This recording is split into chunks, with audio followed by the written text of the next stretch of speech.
Coming up on this episode of SHS News, the halls are alive with the sound of Palooza. We have the behind-the-scenes footage from last week's hallway decorating competition. And Harry Tricker takes us across town to the rec center to discover what exactly goes into creating a piece of public art. All that and more on this edition of SHS News.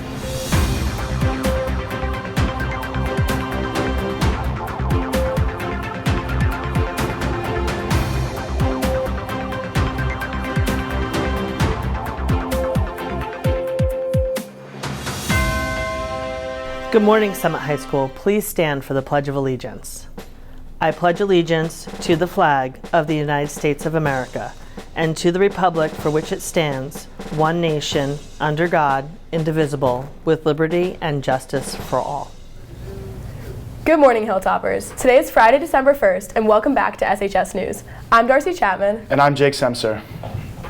It's finally December, so the Ski and Snowboarding Club is having an informal meeting on Monday, December 4th, during both first and second lunch in the band room.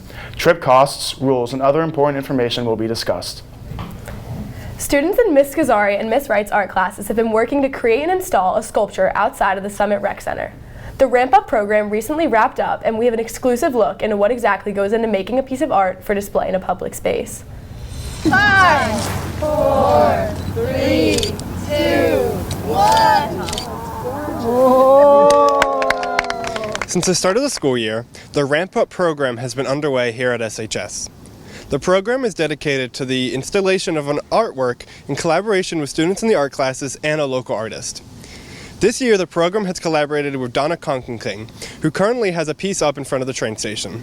It takes a lot of time because it's a lot harder than it looks when I went into it, because it's all about cutting the shapes you need and kind of laying it out perfectly. So in mine I had it green and then going out into oranges and reds and pinks, kind of because it reminded me of a flower and blooming.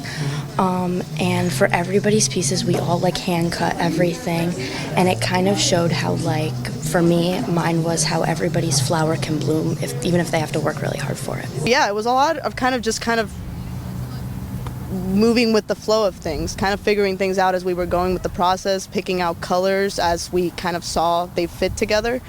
A lot of cutting, a lot of accidents that probably happened along the way, but honestly it led to some really beautiful pieces that all kind of have their own unique kind of touch to them. I think one of the most interesting parts is seeing each week the piece grow and grow as I've been in the art classrooms and talking with the art teachers and their experience. So it's really, I think, a very, very special program and one that's valuable for so many reasons. It's unique not just to be able to have an artist come and work with our students, but to be able to have this community partnership and then see the work of art outside in such an important part of our community. Make sure to take some time and visit the rec center to appreciate all the blood, sweat, and grout that went into the sculpture. Reporting for SHS News, I'm Harry Tricker. Did you catch the hallway decorations last week before we left for Thanksgiving? Students in each class spent many hours on Tuesday evening decorating for Wednesday morning.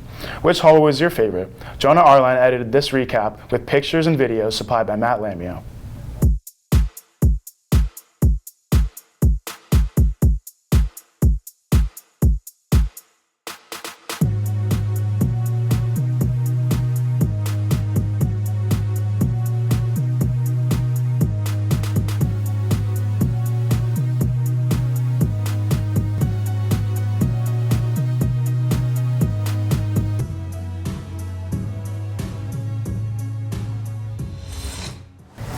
Do you ever feel like everyone else is living their best life while you're stuck in the same old routine? You're not alone. In this Mental Health Minute, Vinny Early returns to explore the fear of missing out and strategies to help you cope.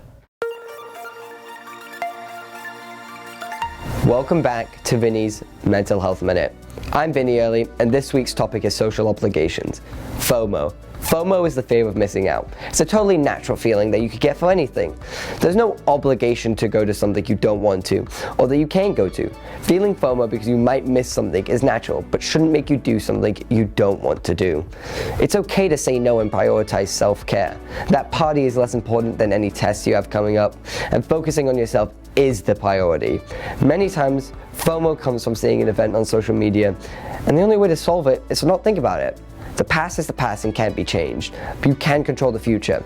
If you do want to go to these events, then make time for it.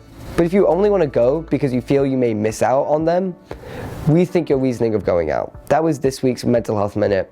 I'll see you next time. Thanks, Vinny, for that report.